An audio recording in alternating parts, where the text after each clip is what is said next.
So most people make a silent but devastating mistake, and they ignore a quiet voice inside which says that this is not it. They stay busy and safe but stuck also, believing that if they just try a little harder, then everything will be fine, when in truth they need to go deeper. So maybe you have lost the touch with what you really need, and you feel that you are not there, or you have that feeling of constant burnout or inner numbness. And maybe you also notice being triggered again and again by something, and you feel anxiety or self-doubt or frustration and guilt, and no matter how much you try to change these patterns or how much you try to think positively, these triggers come pulling you back. So maybe you have decided to settle for a life that looks fine on the outside, but inside there's still something missing, feeling of emptiness or disconnected. So this workshop will help you to shift from coping to truly living. And you will discover how to recognize and break free from these emotional patterns that have kept you stuck. It will help you to remove inner blocks that willpower alone cannot touch. And you will learn to reconnect with your true self, which you may discover in layers as you go deeper. And what I mean by that is, we often talk about our self, true self, but what does it really mean? Do you have a conception what that self means for you? I envision it as a fruit which can be peeled, which has layers. And as you go deeper in each layer, you peel off one peel after the other, and these are all externals: your designation, your position, your name, your nationality, your gender. All these are the peels which you peel off until you come deeper and deeper and deeper to your core self. So you have to decide for yourself at which layer or which peel you want to stop. But this journey on which I want to take you is really going to your core, if you're ready to experience that. And for me, this has been a wonderful journey, which I'm trying to share with you, and I can only give you some glimpses of it. And so I want you to begin to create a life that feels whole, aligned, and deeply fulfilling. So I'll tell a little bit about myself. People call me Malti or Miriam, both is fine with me. I'm an energy coach, I'm a consciousness explorer and a mentor, and I have focused on spiritual healing and on transformation. I have been drawn to spirituality since my youth. That was always my interest: healing, nature, spirituality. I began practicing transcendental meditation in the late 80s. I learned about Ayurveda at that time already, when it was very unknown in the West. And I started practicing Bhakti Yoga. And at the same time, I started a career as editor at Germany's largest television station, which was quite the opposite of what I was doing privately. And that was a real challenge. In the year 2000, I published a spiritual knowledge, Die geheimnisvolle Medizin. In English, that would be the mysterious medicine, searching for the nectar of immortality, which was printed in 3 editions. And in 2016, a cancer diagnosis changed my course of life. After 3 surgeries and deep reflection, I finally listened to the quiet inner voice, which I had long ignored. And I realized that I was not really living my purpose or my life mission. So at that time, I quit my job because a deep spiritual calling led me to India. And after my 3rd surgery, I started exploring alternative and holistic healing methods and trained in a range of powerful energy-based coaching tools, which I use now as well. And then a deep sense of clarity and purpose awakened in me.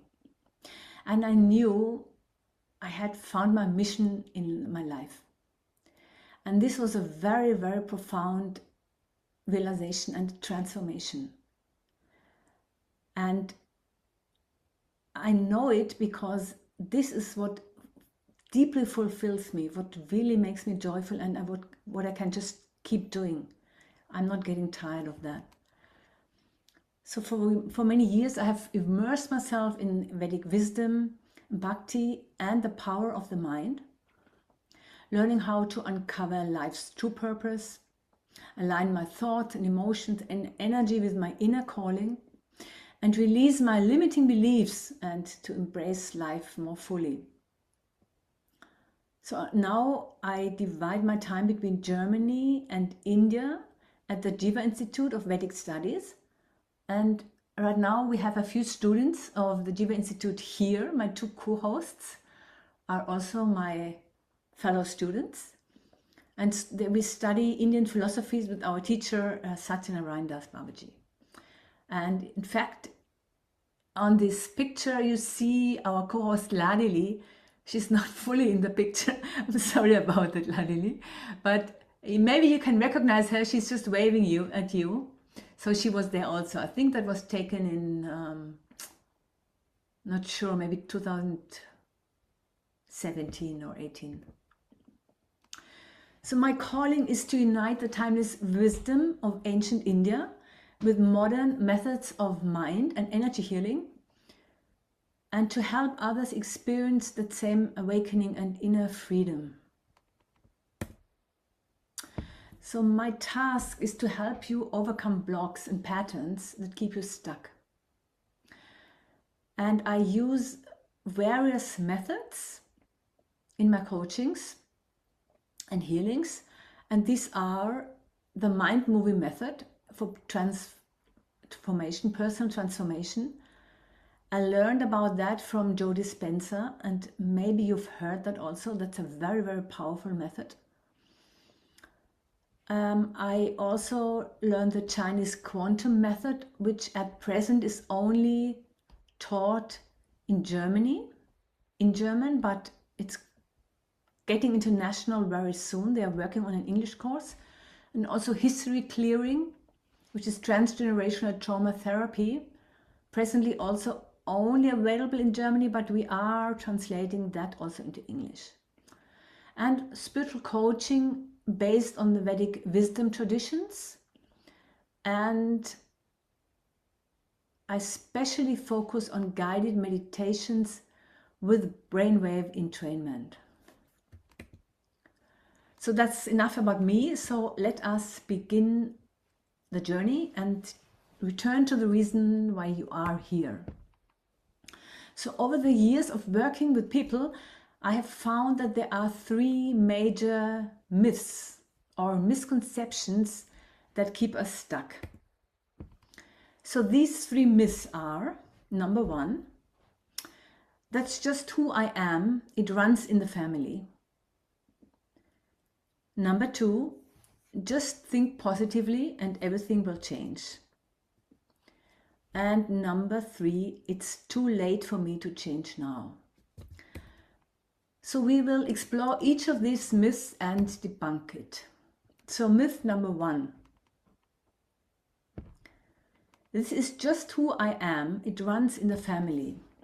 And I invite you to introspect if any of these feel familiar to you. And we'll also have few short exercises where you can also reflect and see what applies to you, and perhaps if there are some unconscious limiting beliefs that you have been carrying. So this idea is not true, because the underlying belief of that is that identity is permanent, that I cannot change who I am.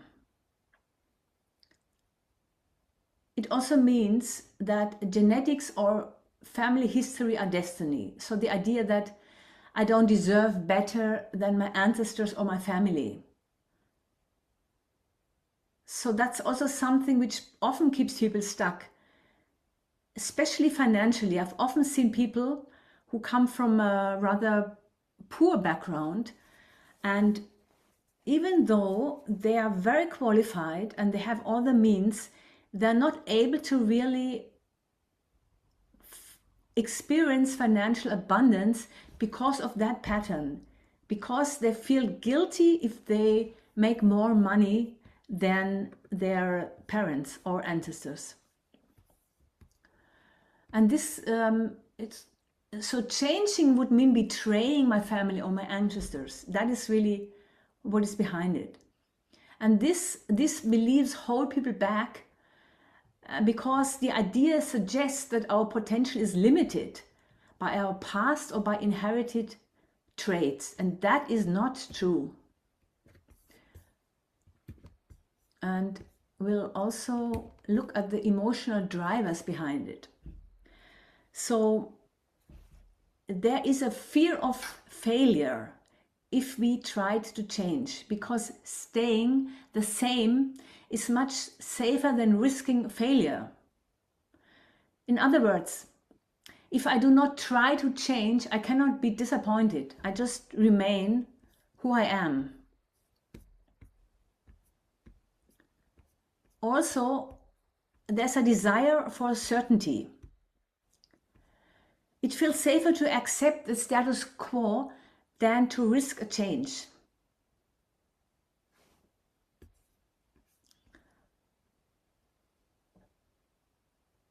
Also, if I change, I become an outsider.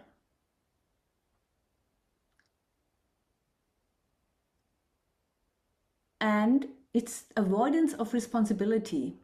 Because if I blame my genetics or my family patterns or my DNA, then that relieves me of the pressure to act, because I'm not responsible.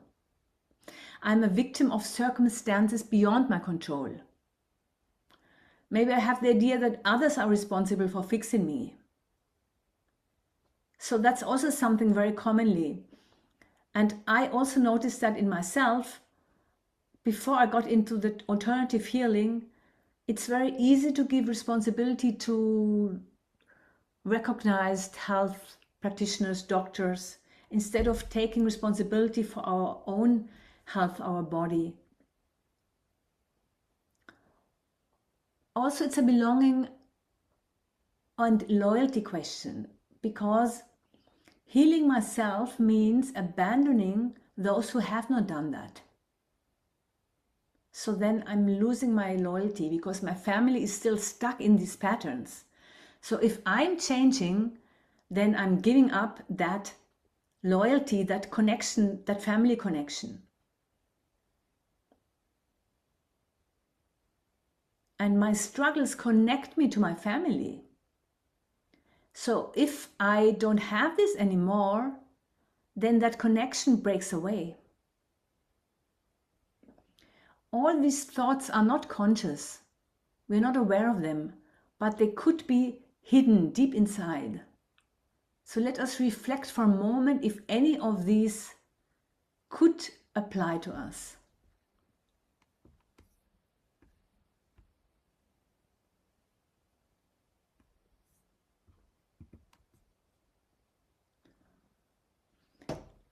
So take a moment and ask yourself, If there's any belief that you have always carried, but which may not be your own. What if your personality is not who you are, but a strategy of your system created to survive? Just hold this question for a moment and think about it.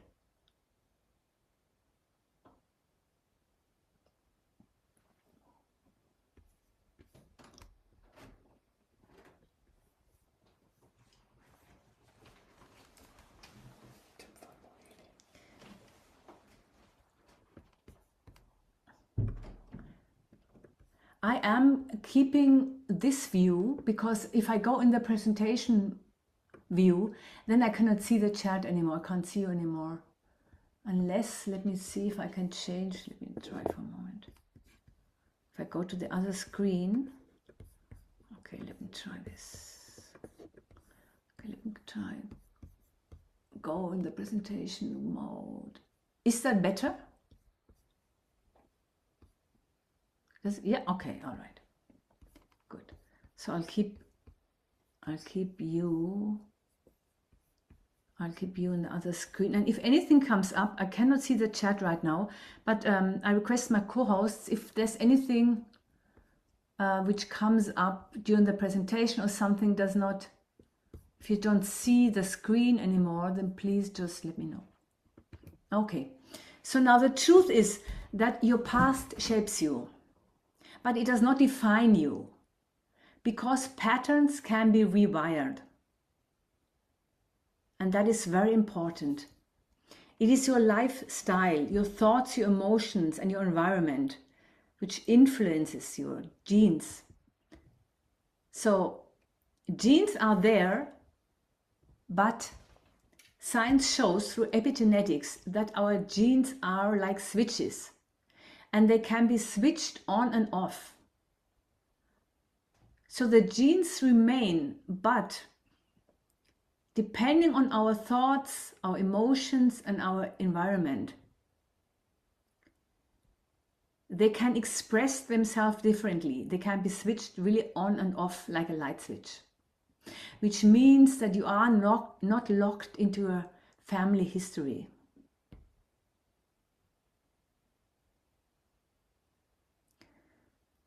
And there are these unconscious programs running us, which we are totally unaware of. They are deep in our subconscious. In Sanskrit, we call this chitta. And in order to make any changes, we have to go to that level, to that deep level. And only then we can transform. Our personality is shaped by emotional patterns, by beliefs, and by habits. And what is often experienced as an unchanging identity is just a set of unconscious programs, and these can be changed. They are not permanent, and there are specific methods which allow you to change them and which help you to live that life which truly fits you. So some examples here are that only 5% of diseases are purely genetic, and our genes are like a blueprint. But you can still decide which rooms get built by switching on and off these genes. So through epigenetics, we know that environment and choices control 95% of gene expression, which really gives you an immense power over your health and your destiny. And neuroplasticity research has proven that our brain continuously rewires itself based on your thoughts and action, not based on the DNA, which means every time you do a new action or you think a new thought, then new neural pathways are created in your brain. And if we continue repeating the same actions again and again, then we are really running on autopilot. And we're not aware of what we're doing. It becomes so mechanic, and because all the same pathways are again and again tread, it's like a loop which is constantly fed, and nothing new, no new thoughts, no new ideas coming in, which means no new neural pathways are being created. So if we want to make any change, then it starts with changing our habits, thinking new thoughts, doing things differently, even if it means just getting out of bed instead of with the right foot, with the left foot. Small things, how you take your toothbrush in the morning. You can consciously make small changes in your routine, and every time you do this, you will create new neural pathways, which means new chemicals, different chemicals are released, which produce different emotions, which have a different result. So to get back to the screen here, we have identical twins, and we see that if they are raised in different environments, the older they are, the more different they get in terms of their life path, their health, personalities, how they dress themselves, which is a clear proof that the genes do not have that much influence on us. So it's the thoughts, emotions, and environments that influence the gene expressions, which means that your family history is not your destiny, and you can create new patterns at any age. And you can imagine that epigenetics is like, imagine the DNA being a piano, and epigenetics is the pianist. So the keys are there, but it creates different music depending on how these keys are played. So a positive lifestyle together with mindset shifts creates healthier gene expressions. And inherited energetic patterns and learned behavior both can be transformed. So it's a fact that we do carry these patterns from our family, from past generations. These are energetic patterns. They have subtle influences. They shape how we respond and what you believe in. But they can be changed if we know how to approach it, if we have the right tools. And many things are just learned behaviors, and we can unlearn also. How we handle stress, so many things we have learned from our environment. So all these things can be changed and can be reprogrammed. So as an example, we have Anna's story. Anna is a teacher. She's 54 years old, and she always admired women in leadership positions, but she herself was always very shy. She could not speak in public. Her family history is quite, they were self-sacrificing women, and she thought that's how she is, that's how her mother was, and they had this family mantra, it's just how our family is, we keep our heads down and work hard. So Anna always believed that, and she did not make any endeavor to change that. She accepted that. And she felt small and incapable, and also her body language showed that. And through the work that we did, Anna could change these patterns, and she understood that these beliefs were not really truly her own. She was able to release her guilt and inherited fear from the family line. And she practiced alpha theta meditations. I'm creating some custom made for my clients, and I have also some general ones. I'll come to that later. So that could help her rewire her inner dialogue. And she used the mind movie techniques to visualize herself and feel her future self. And today she leads circles of other women, which is something she could never believe she would do. So she stepped into her new role as a women's group facilitator. The next myth, number 2, just think positively and everything will change. So this is simply not true. And the underlying beliefs are that just the surface level thinking can change automatically deep-seated emotional patterns, which means not understanding that we are really more driven by our deep unconscious patterns, and believing that the rational mind has complete control over these emotional responses and behavioral patterns. And the belief that just a repetition of positive statements can bypass the need to process and release stored trauma.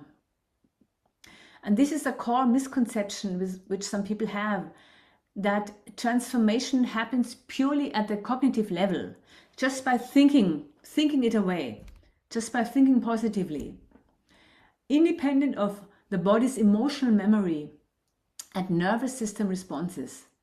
And that is very, very crucial.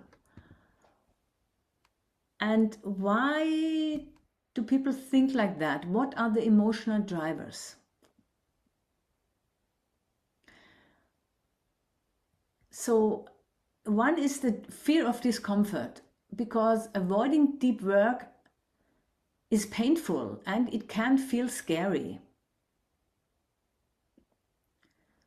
And by using positivity, one avoids feeling the negative emotions that may be processed. Also, there's a fear of being seen as weak.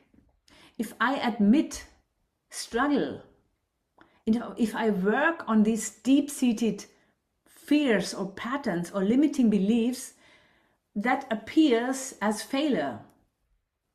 Whereas just positive thinking maintains the appearance of strength.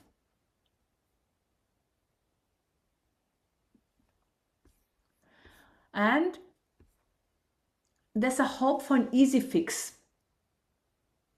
If I just repeat transformation, then that means I'm not making an effort of facing old wounds. There may be also shame about authentic feelings, because good people should not feel anger, sadness, or fear.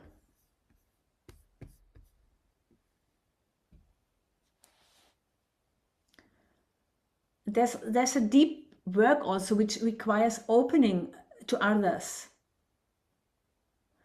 Positive thinking can be done alone, but if I work on myself, I usually need the help of others.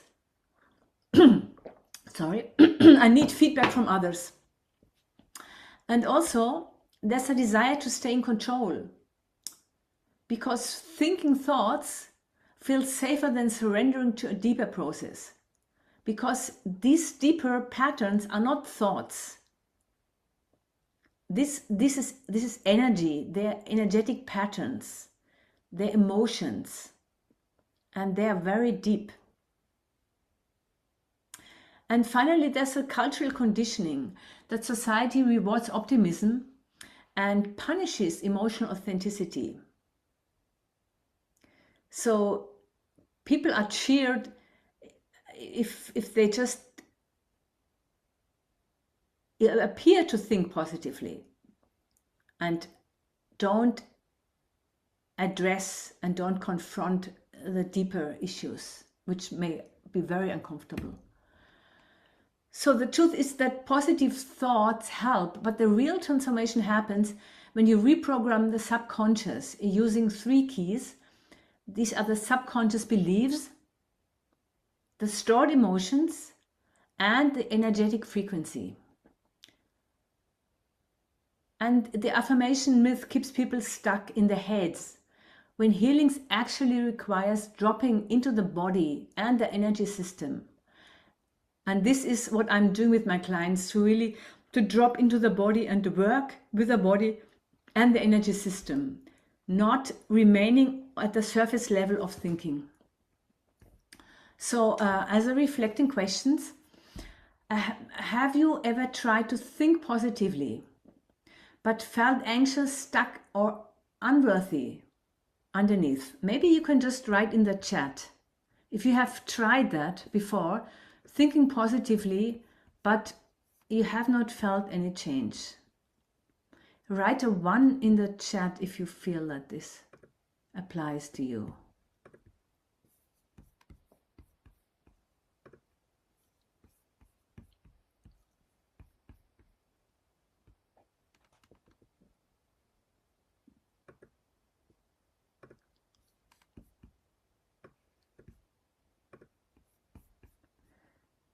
I cannot see the chat.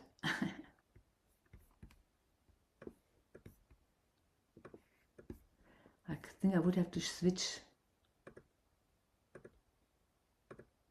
There are many yes and one, Okay. Malati. Okay, thank you, Ladili. I can count the Okay, 1, 2, yes, you. 1, 1, 1, 1, Okay, yes, great. yes, Thank you. 1. Okay, perfect. Thank you. Thank you. Okay, so let's continue.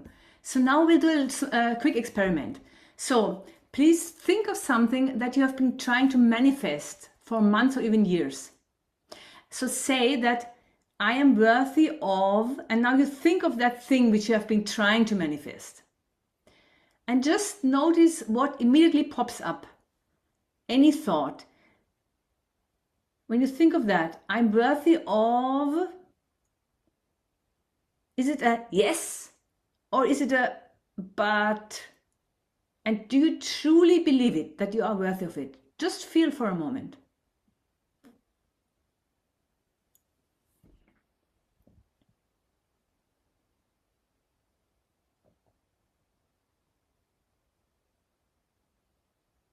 And now we do the same thing. You say it again. And now please notice what happens in your body. Notice if there's any tension or discomfort in your body.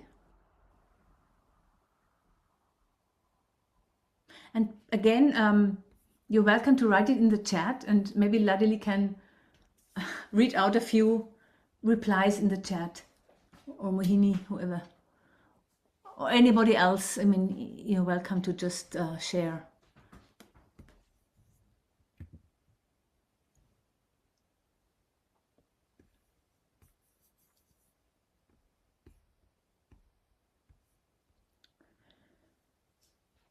So if you notice that your inner energy says no, or that there's any doubt or any tension, anything which does not feel right, then your outer reality cannot say yes. So in other words, if you repeat some positive statement or an affirmation, which is a yes, but inside you feel no, this does not work, then you're sending out mixed messages. And the signals from your subconsciousness are not aligned with your desire, and therefore your manifestations will not work. Because manifestation is not about merely what you want, but it's profoundly influenced what you truly believe. And actually you have to become that. You have to become one with that. Otherwise it just will not happen. And therefore true transformation and lasting change begin within, at the core of your being. And the reasons for failure are that those bad thoughts and uncomfortable feelings are your true subconscious programming. So Malati, we have people sharing that tension in the stomach. Okay. And short of breath. Okay. Yeah, this is exactly. Usually we feel it in the stomach because the stomach has more neurons than even the brain. The stomach is our second brain. The heart is also a brain. We have actually 3 brains. But especially emotions are stored in our belly, in our stomach. So that's where they are stuck, and that's where we have to release them. And only at the surface level of thinking we cannot reach them. That's the point. We cannot make any transformation unless we go to that place where these emotions are stored. And this deep-seated programming has been controlling our life, and they block your desires and not their spoken affirmations. They don't help. So the subconsciousness does not react to what you say out loud. It responds to what you truly feel and believe deep down in your body's cellular memory and your nervous system. And this is why positive thinking alone often falls short. The mismatch between your affirmations, your thoughts, and your deeper feelings, your energy, is a clear indicator that something needs to be transformed at the subconscious level. Because you create an energetic dissonance. If you send out signals with your brain, but you're on an energetic level, and in your bowel, in your gut, there's some other signal. And it's something like it creates static. It's like radio static. And so therefore, because you're not sending out a clear signal, you can't expect that the universe provides what you really want. And that means we're not at the high frequency state of receiving, which is needed for manifestation and transformation. And now some scientific evidence. Dr. Bruce Lipton explains that 95% of our life is controlled by our subconscious beliefs. And our conscious mind only handles about 40 bits of information per second. And in contrast, your subconscious mind handles 11 million bits per second. And strong emotions can reshape your brain, leading to lasting changes. So in order to get to a state where we have transformational changes, we have to get to a state of elevated emotions like joy, love, gratitude. If we feel debilitating emotions, then we reach the opposite. It's like a spiral downward. And we know also from memory research that when we have strong emotions coupled with repetition, this creates very, very strong impressions, or as we say in Vedic psychology, sanskaras. So anything which is repeatedly done with a strong emotion creates very deep sanskara. So that can be used positively or it can be understood negatively. So if you want to make a positive change, then we need to repeat the action which we want to achieve with this positive, elevated emotion. So I'll just go briefly over that. We already spoke about this frequency factor. So there has to be a coherence between our thoughts, our emotions, and our body. Because it's like a radio station. We are constantly broadcasting a signal out into the universe. And if all these three are aligned, then we are able to attract the experiences which match that frequency. So we first have to get into that frequency before we can attract what we want. And if there's a conflict, then there will be mixed results. So for example, if you think about abundance, but your body holds tension and your emotions are like feeling doubt or fear, and your nervous system is in the survival mode, then you are broadcasting that frequency of lack instead of abundance. And that's exactly what you attract, and not your thoughts. So in order to manifest successfully, you have to imagine and feel what you want to achieve as if you had already achieved it. So you have to step into that version of yourself completely, and not just mentally, but emotionally and energetically. And this creates the authentic frequency to fulfill your desire.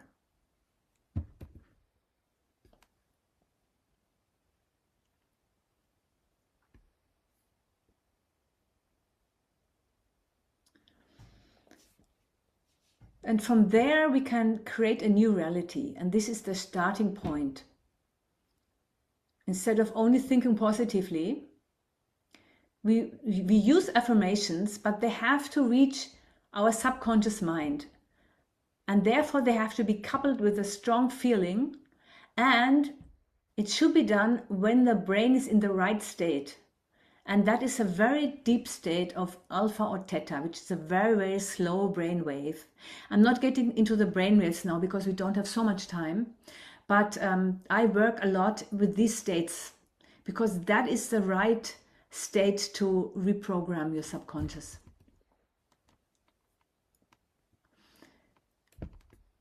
So that is a little exercise. I'm not sure how... I don't know if you all have planned more than 1 hour. Maybe we can see a show of hands. I have a small exercise. I can either just explain to you, or if you want to do it, it takes a few minutes. Let's have a show of hands. If you want to do that exercise, just write a 1 in the chat, and you can see how many ones we have, and then we can decide.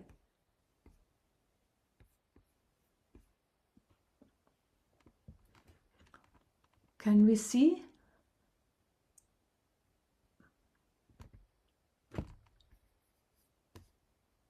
Okay, so I guess we'll just go over it quickly.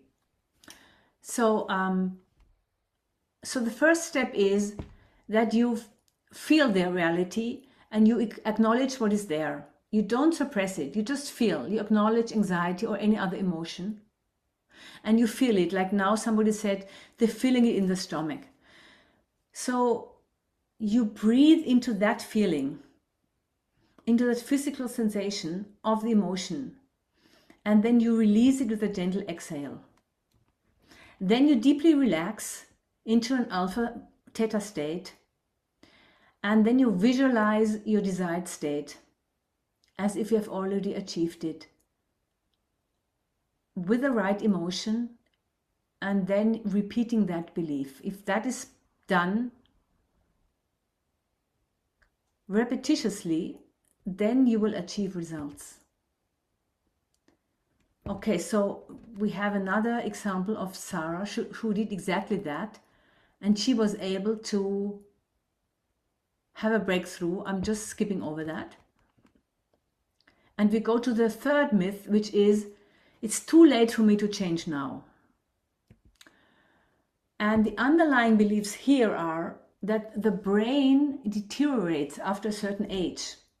Previously, we thought that when we reach adolescence, then the brain is at its best stage. And after that, it slowly deteriorates. And the idea that passion and creativity belong to the youth.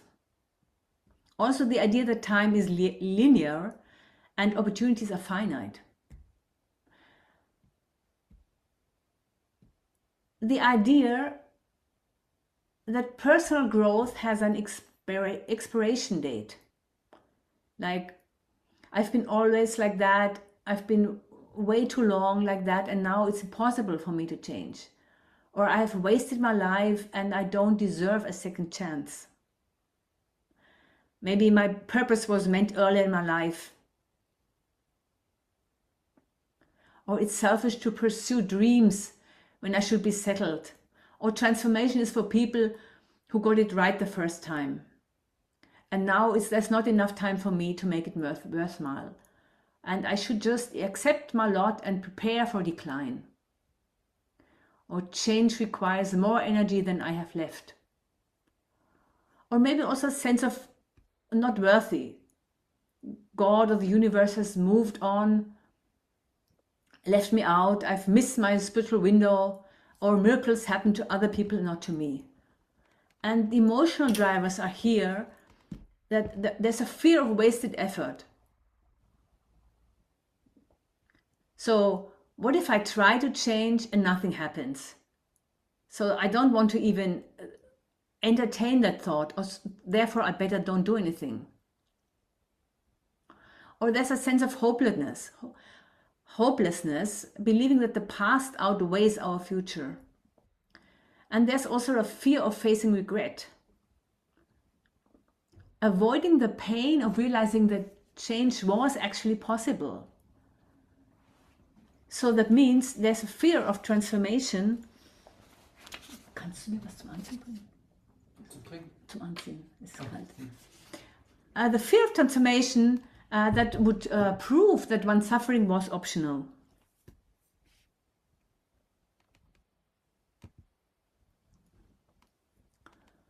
So now the reflecting question is, what is your motivation? What if it's not too late for you, but exactly the right moment? And there's a nice exercise which I invite you to do, maybe whenever you have time. Walk around in the room thinking that you're old, you have physical pain, your body is slowly decaying, everything is aching, you're getting older.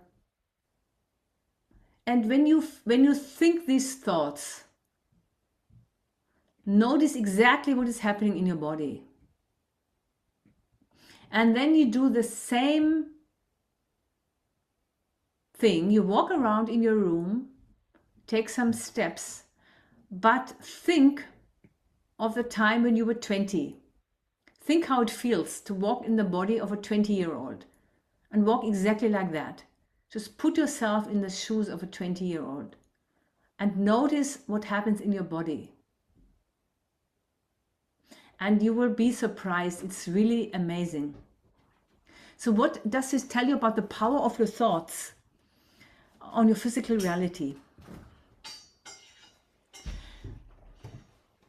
Every thought and every emotion has an effect on the body. It has an effect on the body posture, has an effect on breathing, on the muscle tone, on your perception, and on your mood. And the truth is that change is possible at any age. Your brain and your mind remain adaptable for life. Our mental and emotional state translate into our physical reality. And the more conscious you become, the deeper, faster, and more lasting your change can be. And you just need the right tools and the readiness to let go of what no longer serves you. And again, we have scientific evidence of neuroplasticity, that the change can always create new neural pathways. Rewiring can be done with every new thought, lifelong.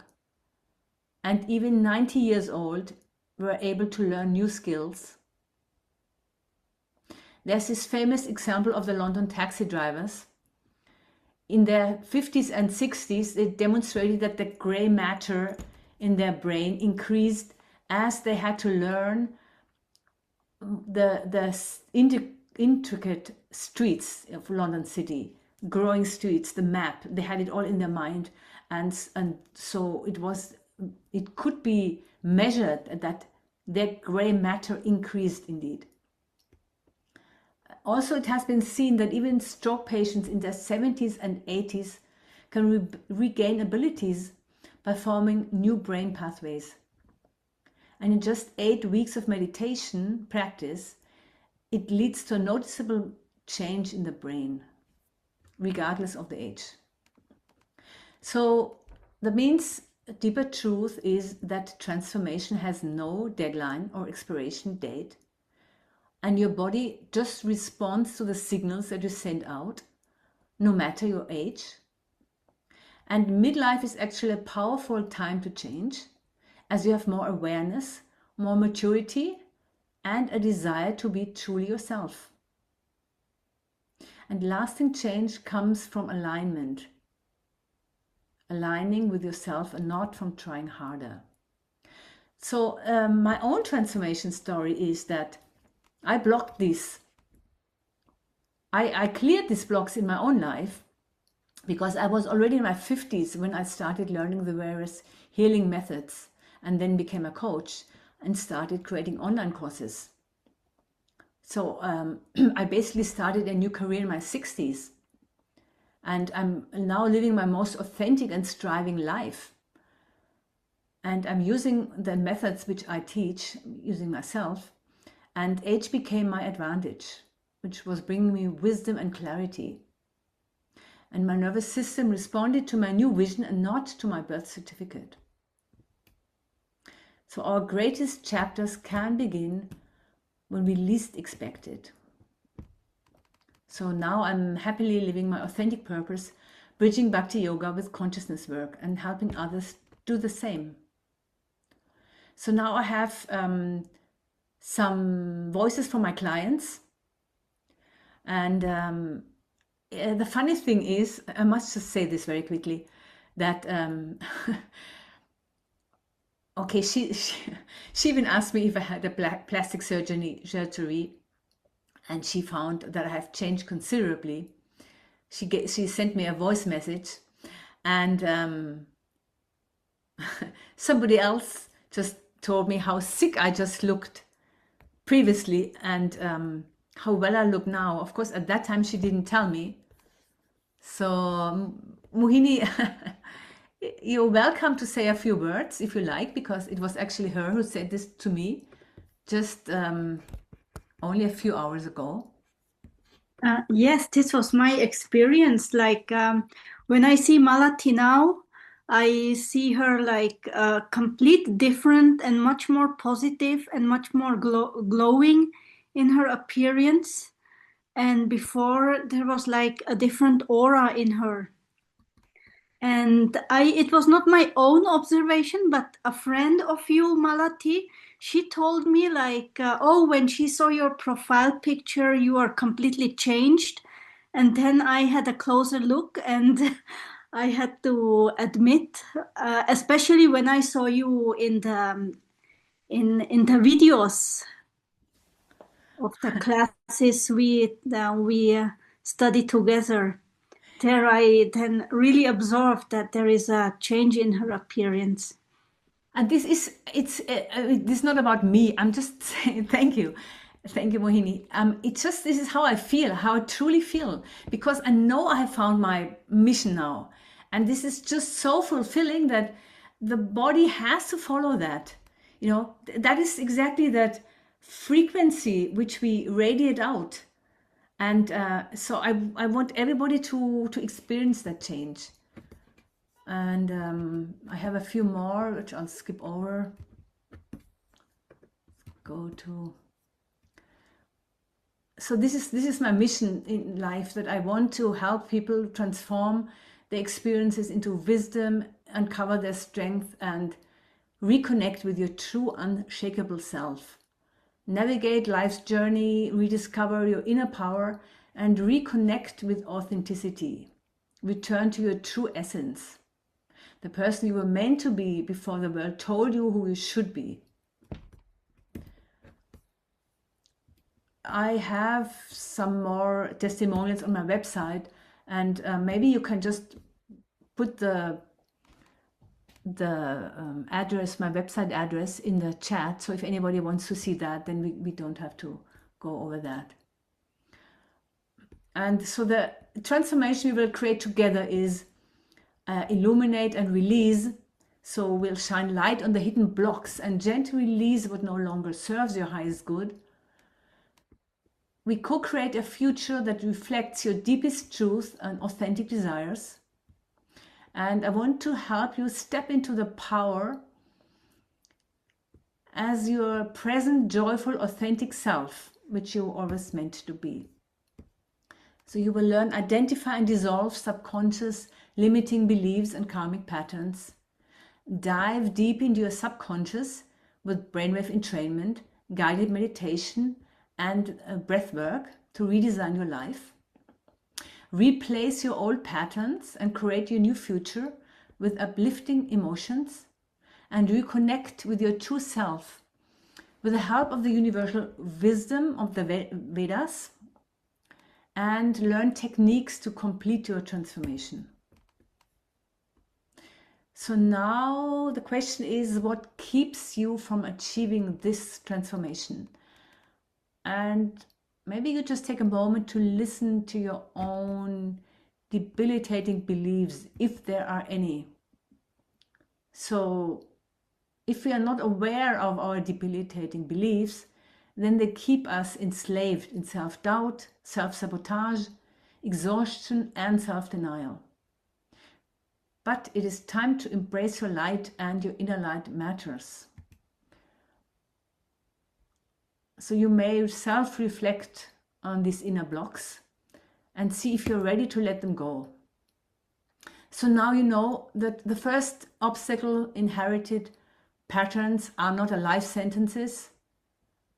Then the obstacle 2, beyond positive thinking, that surface level affirmations are not enough, and real change happens when you reprogram your subconscious and align it with your emotion.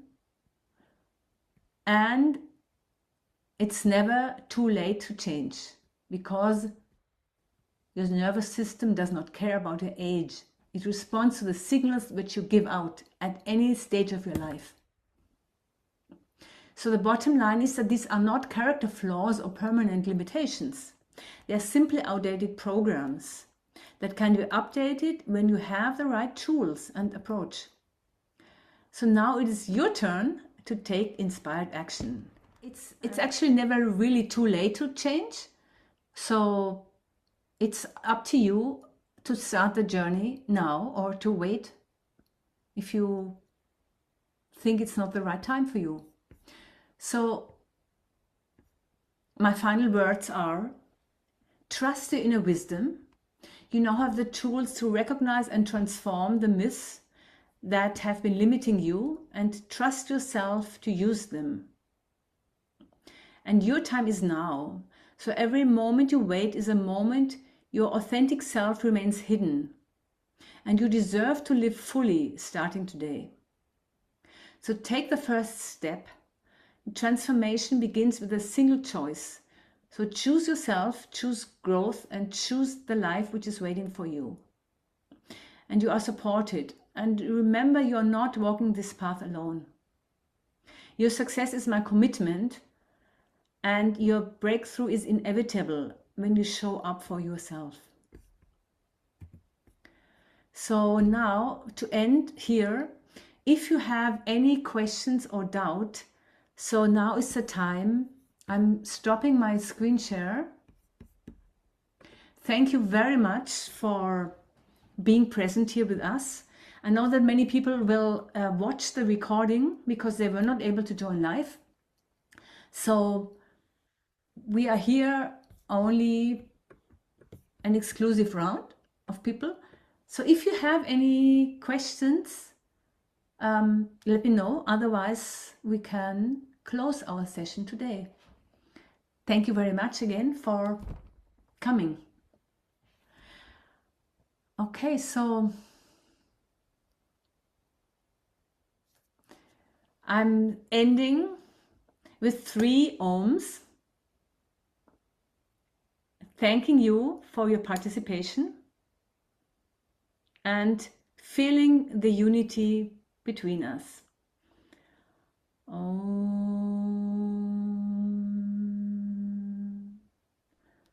Om.